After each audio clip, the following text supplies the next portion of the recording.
어, 지난 주일에 제가 이혼에 관해서 말씀하면서 또 결혼에 관해서도 잠시 말씀을 드렸습니다. 봄이 되어서 결혼한 소식이 참 많이 들리는데요. 그래서 우리 청년들에게 결혼에 대해서 작은 부탁을 먼저 하는 말씀으로 좀 시작을 할까 합니다.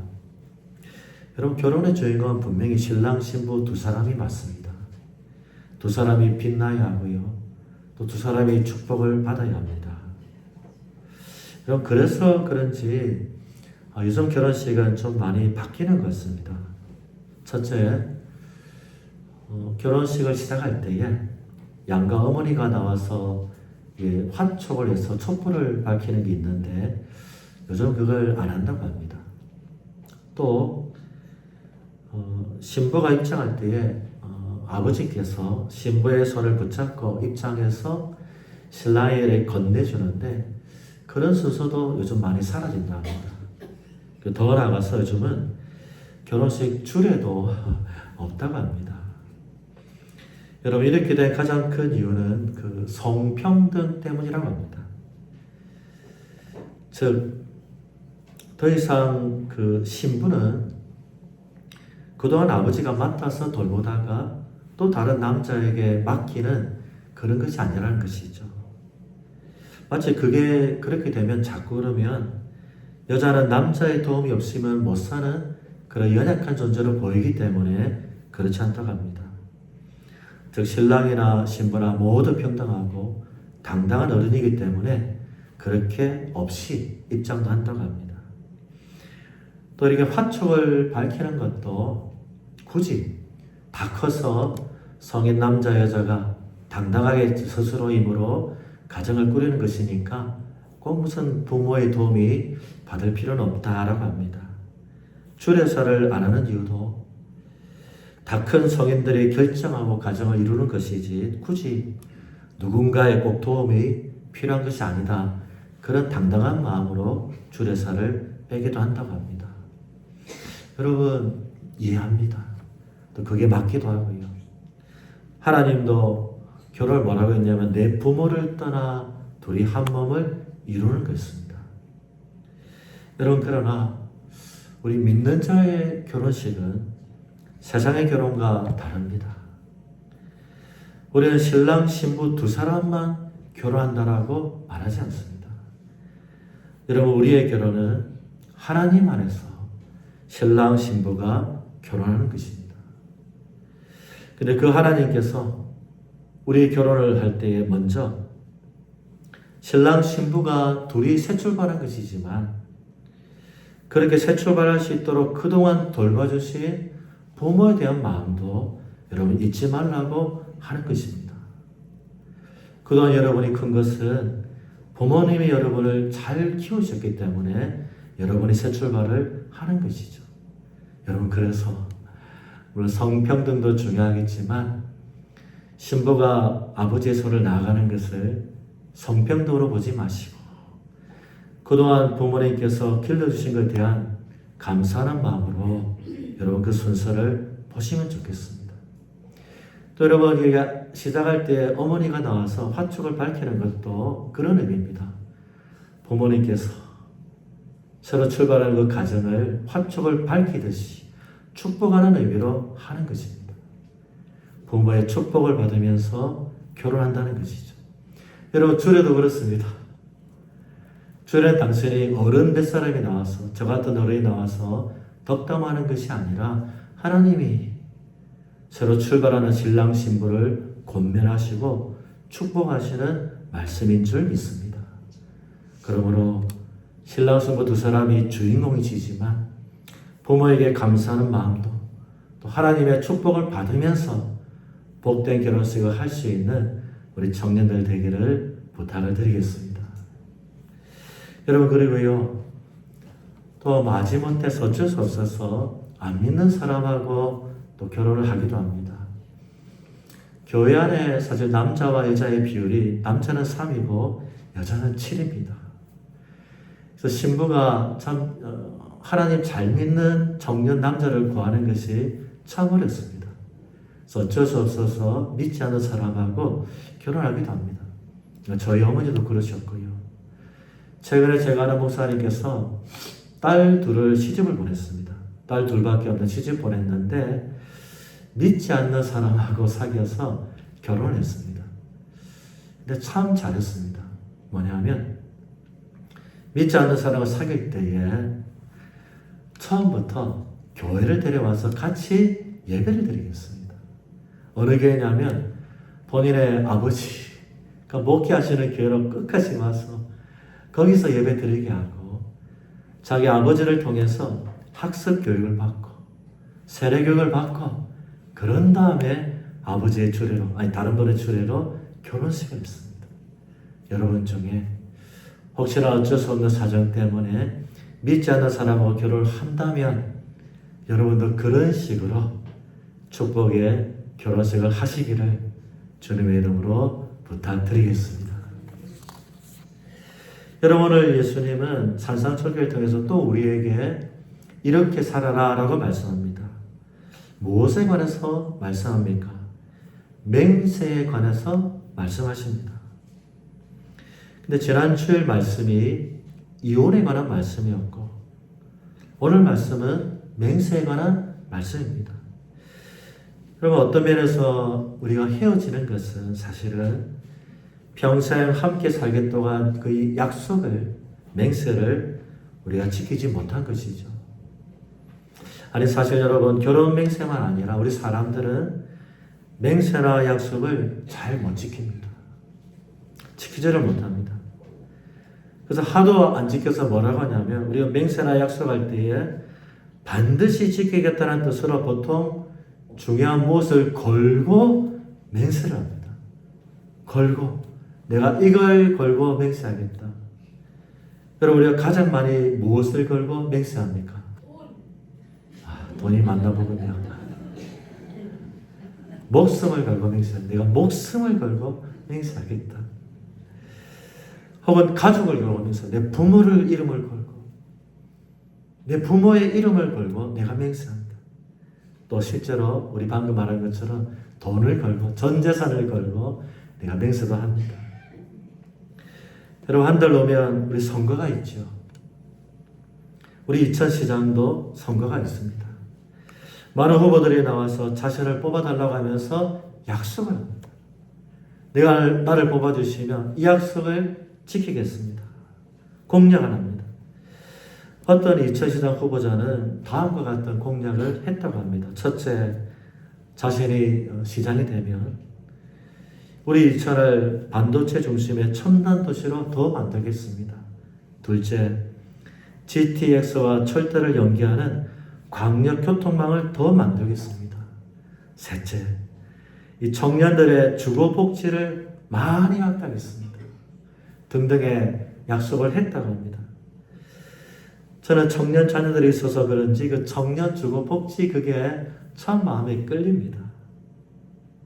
그런데 제 개인적으로 이 후보자들께서 많은 약속할 텐데 그냥 약속만 하지 마시고 무엇을 걸고 맹세하면 좋겠습니다. 무엇을 걸고 특별히 목숨이나 가족이나 자신의 이름을 걸고 맹세하지 마시고 기왕이면 전 재산을 걸고 맹세하면 좋겠습니다.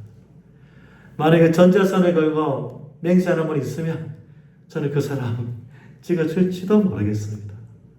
전 재산을 걸고 약속을 한다.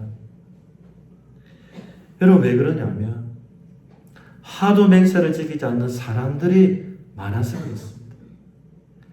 도저히 믿지 못해서 그러는 것입니다. 여러분, 그래서 그런지 모르겠지만 오늘 예수님도 제발 어떤 맹세든지 하지 말라고 합니다. 제발 사람들아 맹세하지 마라. 34절을 보십시오. 이렇게 하죠. 나는 너에게 이르노니 도무지 뭐하지 말라. 맹세하지 말라고 합니다. 도무지 절대 맹세하지 말라. 얼마나 하나님도 사람을 못 믿으면 절대 맹세하지 말라 이렇게 말할까요?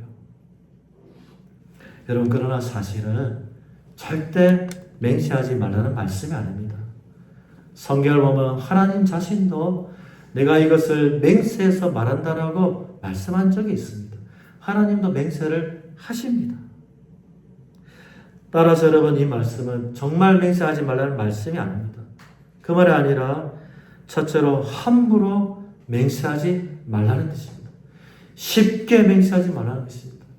이 맹세하면 금방 무슨 이득이 생기기 때문에 마치 선거 공략을 하듯이 일단 막 질러서 그렇게 쉽게 맹세하지 말라는 뜻이고, 더 나아가서 만약에 너희가 약속한 것이 있다면, 맹세한 것이 있다면 그게 무엇이든지 반드시 지키라는 말씀이 오늘 본문의 말씀인 것입니다.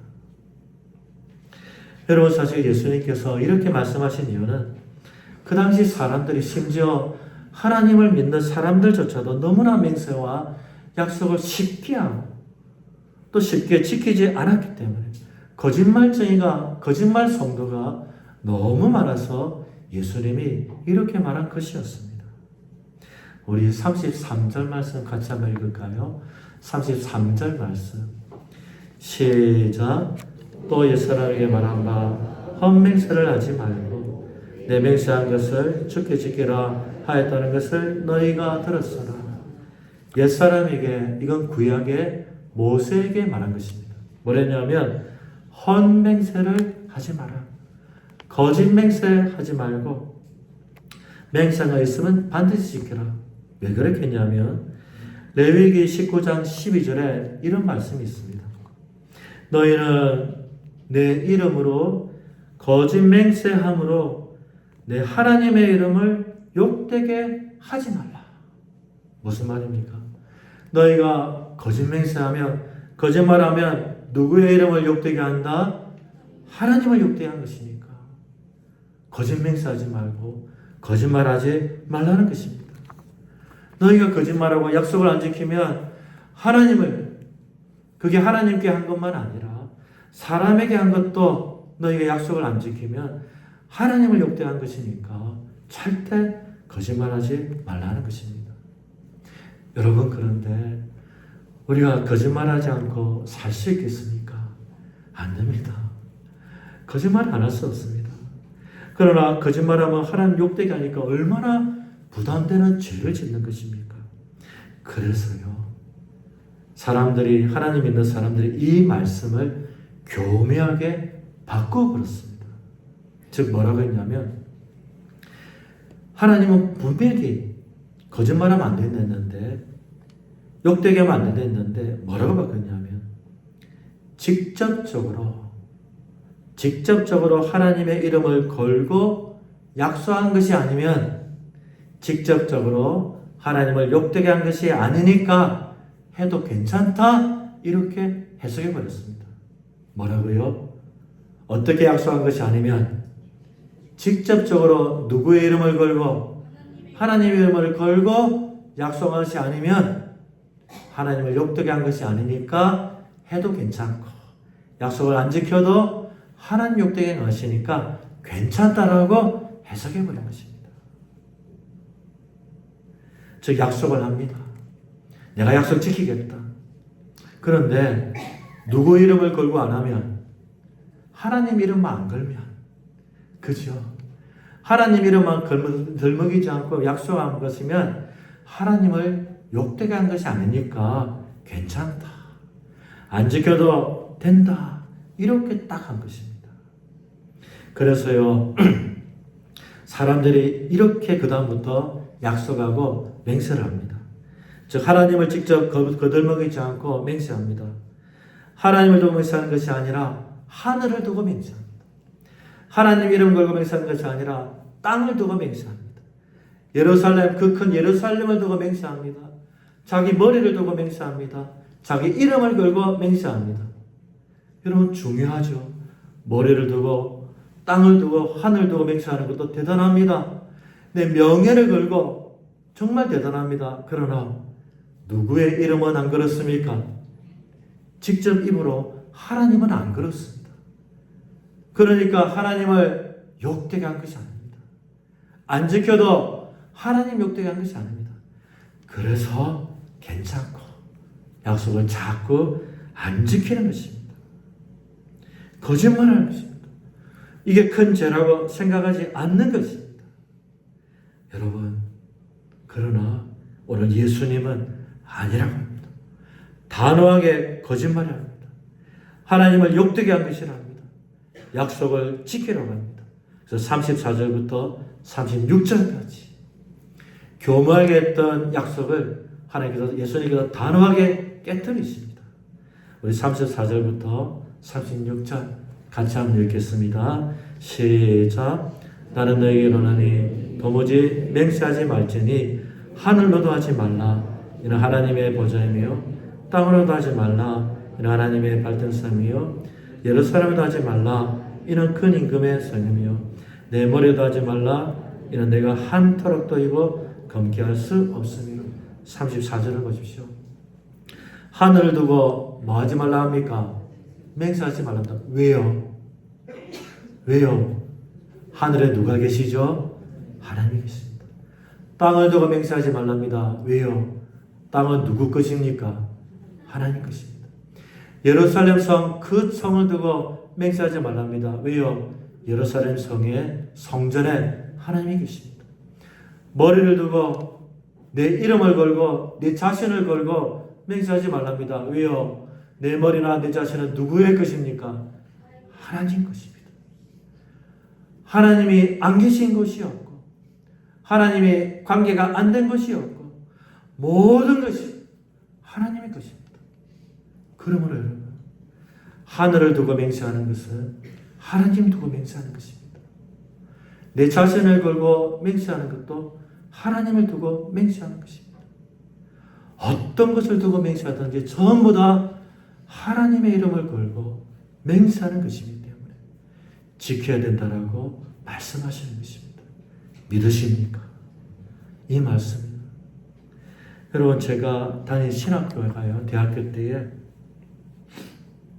신학교 정문에 딱 들어가면 큰 돌비석이 있었습니다. 돌비석. 저는 부산에 있는 신학대학교를 나왔는데 항상 학교의 그 교문을 지날 때마다 이 정문에 큰 돌비석이 있고 거기에 라틴어로 하나 써 있습니다.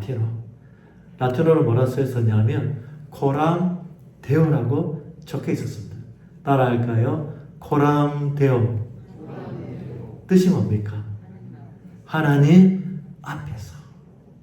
매일 학교 갈 때마다 하나님 앞에서 무슨 뜻이냐면 내가 어디서 무엇을 하든지 무슨 행동을 하든지 무슨 말을 하든지 그 모든 것은 누구 앞에서 하는 것이다? 하나님 보고 있다는 겁니다. 하나님 듣고 있다는 겁니다. 하나님 앞에서 한다는 생각을 잊지 말고 살라는 것이었습니다. 여러분, 맞습니다. 저와 여러분이 어디서 무엇을 하든지 무슨 말을 하든지 그 말은 여러분과 다른 사람, 두 사람만이 하는 말이 아닙니다. 누구 앞에서 하는 말입니까? 하나님 앞에서. 누구 앞에서 하는 약속이고 누구 앞에서 하는 맹세겠습니까? 하나님이 보고 계시고 듣고 계신 하나님 앞에서 한 약속이고 맹세이기 때문에 반드시 지키라고 주님께서 말씀해 주시는 것입니다. 여러분, 오늘 말씀은 우리 그리스도인들, 하나님을 믿는 사람들은 세상 사람들이 너무 쉽게 약속을 어기고 너무 쉽게 약속을 한다 할지라도 우리는 그러지 말라는 것입니다. 우리는 그러지 말고 반드시 정말 약속을 잘하고 약속을 지킬 수 있는 신실한 성도, 신실한 주의 백성이 되라고 말씀해 주는 것입니다. 말에 있어서요, 믿을 만한 사람이 되고 신실한 사람이 되고 신용 있는 사람이 되라고 말씀해 주시는 것입니다. 그게요, 하나님께 한 여러분의 소원만 아니라 사람을 향한 약속이라 할지라도 하나님께 약속한 것인 줄 알고 그 약속을 잘 지킬 수 있는 성도가 되라는 말씀이다. 왜냐하면 하나님 앞에서 한 약속이고 우리가 그 약속을 지키지 않을 때에 하나님의 이름을 욕되게 할 수 있기 때문에 약속을 지키라 합니다. 그러므로 우리 주 안에 살아가는 2000년도교회 성도 여러분, 약속을 쉽게 하지 마시기를 부탁드립니다. 저 선거에 나와서 이득을 보려고 이런 약속 저렇게 약속하는 그 사람처럼 쉽게 약속하지 마시고 지키지 못할 약속은 아예 하지 않기를 바랍니다.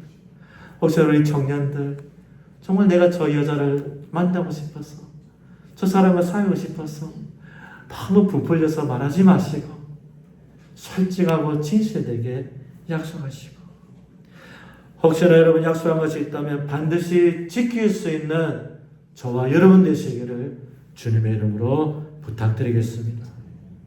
세상 사람들이요, 그래서 정말 우리가 약속을 잘 지키는 사람들이 되어서 세상 사람들이 교회 다니는 사람은 다르구나, 하나님 있는 사람 따른 사람구나, 진실한 사람들이고 믿을 만한 사람들이고 속이지 않는 사람들이구나, 그런 소리를 들을 수 있는 이 전영동 교회 모든 성도 되시기를 주님의 이름으로 축원합니다.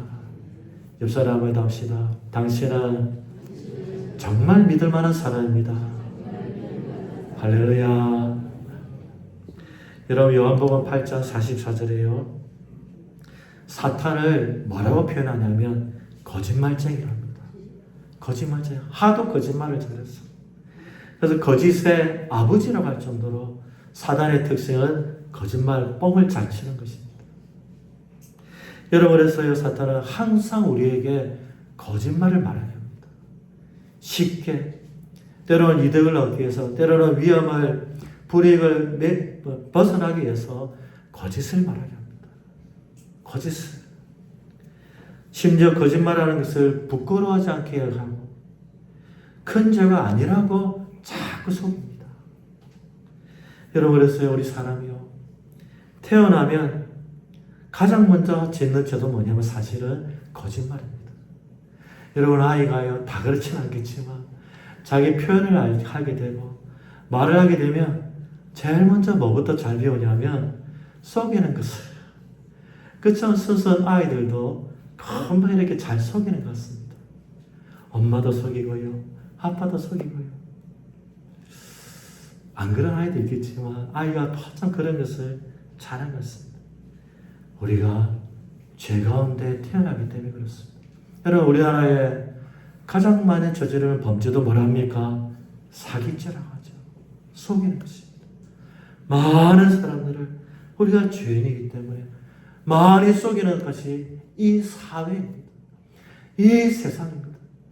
심지어 여러분, 가족끼리도 얼마나 많이 우리가 속이는 줄을 모릅니다. 여러분에서 우리는요, 여관에서는 사람의 말을 고지고대로 안 듣습니다. 못 믿습니다. 누가 말을 해도 의심부터 합니다. 오히려 말하는 그대로 믿는 사람을 바보라고 합니다. 야, 저 사람 말 한번 돌다리도 건너봐야 돼. 고지고대로 듣지만 그렇게 말합니다. 오죽하면 우리가 말을 할 때에 맹세를 해야 되겠습니다. 내가 목숨을 걸고 말해야 되고, 부모를 걸고 말해야 되고, 재산을 걸고 말해야 믿어줄까 말까 하는 그런 세상이겠습니까? 오직 안 믿습니다. 왜 우리가 보증을 쓰겠습니까? 하도 안 믿으니까 보증을 서는 것입니다. 여러분, 그런데요, 그런 죄 많은 사람도 정말 놀랍게도 진실하시고 신실하신 하나님을 만나게 되면 변하게 됩니다. 진리의 말씀이 들리기 시작하면 성도의 삶에 정말 중요하게 변하는 특징이 한 가지가 생기게 됩니다. 속이는 삶을 살다가 진실하신 하나님을 만나고 진실한 하나님의 말씀이 들리기 시작하면 성도의 삶에 중요하게 변하는 특징이 하나 생깁니다. 그게 뭐냐면 그 사람 삶 속에서 나도 진실하게 살고 싶은 마음이 막 생기게 됩니다. 내가 더 이상 거짓말해서는 안 되겠구나. 정말 살아계신 진실하신 하나님을 만났기 때문에 나도 하나님처럼 진실하게 살아야 되겠다는 그런 마음이 믿는 사람 속에서 생기게 됩니다. 여러분, 그래서 우리 예수님께서는 이제 너희가 진실하신 하나님을 만났고 진실하신 하나님의 말씀을 듣는다면 우리는 이렇게 살자라고 말씀하십니다. 37절처럼 우리 이제 이렇게 살자라고 합니다. 37절 같이 읽겠습니다. 시작. 오직 너희 말은 옳다 아니라 하라. 이에서 지나는 것은 악으로 하는. 이게 뭡니까? 옳은 것은 옳다고 말하고 아닌 것은 아니다라고 말하고 합니다. 즉 있는 그대로 말하고 진실하게 말하고 신실하게 솔직하게 말하는 말씀입니다. 옳은 것을 옳지 않다고 말하거나 옳지 않은 것을 옳다고 그렇게 말하지 말라고 합니다. 과장되게도 말하지 말고 축사하게도 말하지 말고 정직하고 솔직하고 그렇게 말하는 사람이 되라고 합니다. 왜요? 우리 하나님께서 우리를 날마다 진실하게 말해주시기 때문에 우리도 사람들을 향하여 진실하게 말하라고 이야기합니다. 여러분 물론 이게 너무나 어렵습니다. 때로는 못하지만 할 수 있다고 말해야 될 때가 있고요. 안 되지만 된다라고 말해 드릴 때도 있습니다. 또 여러분 진실되게 말하면 많은 불이익을 당하기도 합니다. 지도자가 잘못됐을 때, 사장이 잘못됐을 때, 리더가 잘못된 일을 할 때에 진실되게 말하면 정말 큰 불이익을 당합니다. 여러분 그럼에도 진실되게 말하고 신실되게 말하려고 애를 쓰는 성도가 주님이 원하시는 정말 복된 성도인 줄 믿습니다. 여러분 특별히 5월이 무슨 달입니까? 가정의 달입니다.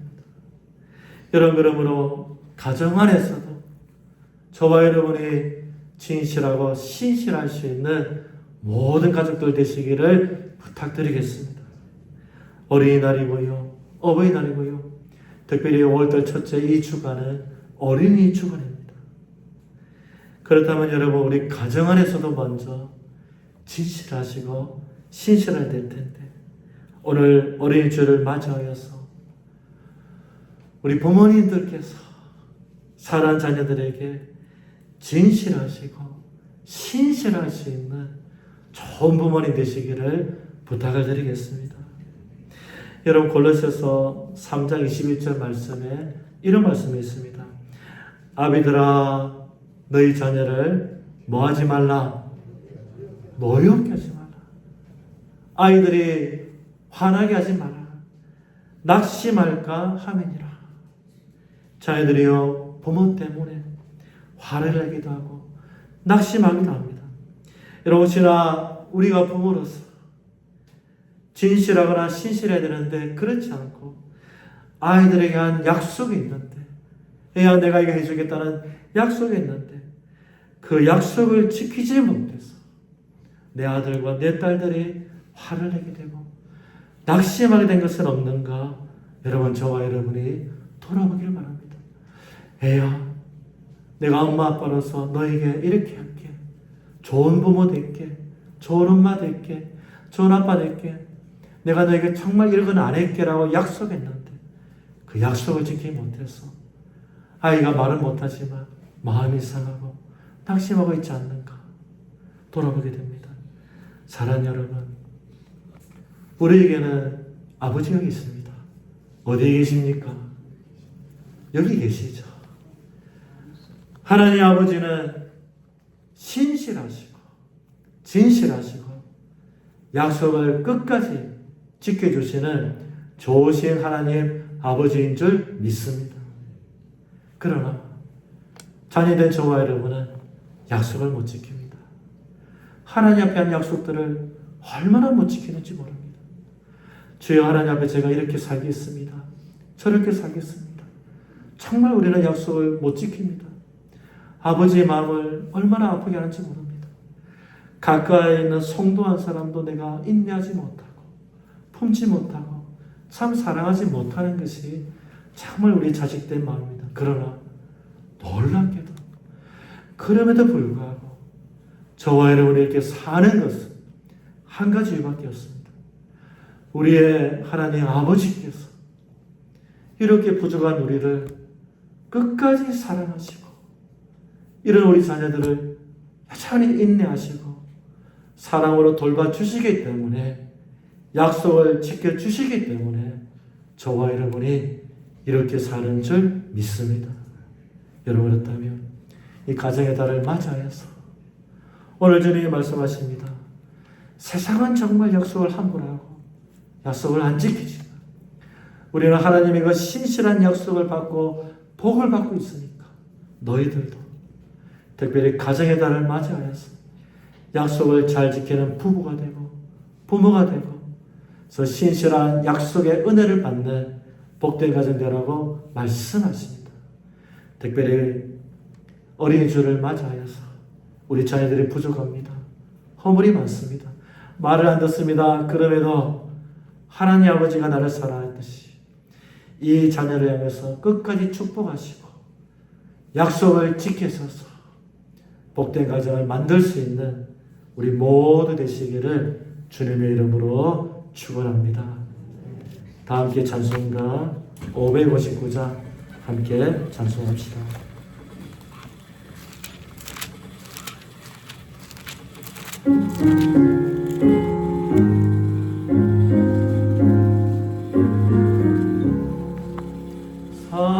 사철의 목마르고 있고 하나님 아버지 오셨으니 믿음의 반석으로 든든하다.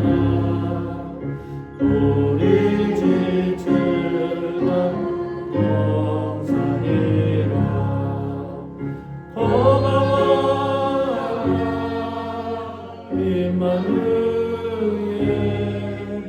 예수만 섬기는 우리 집 고마워라 임마누엘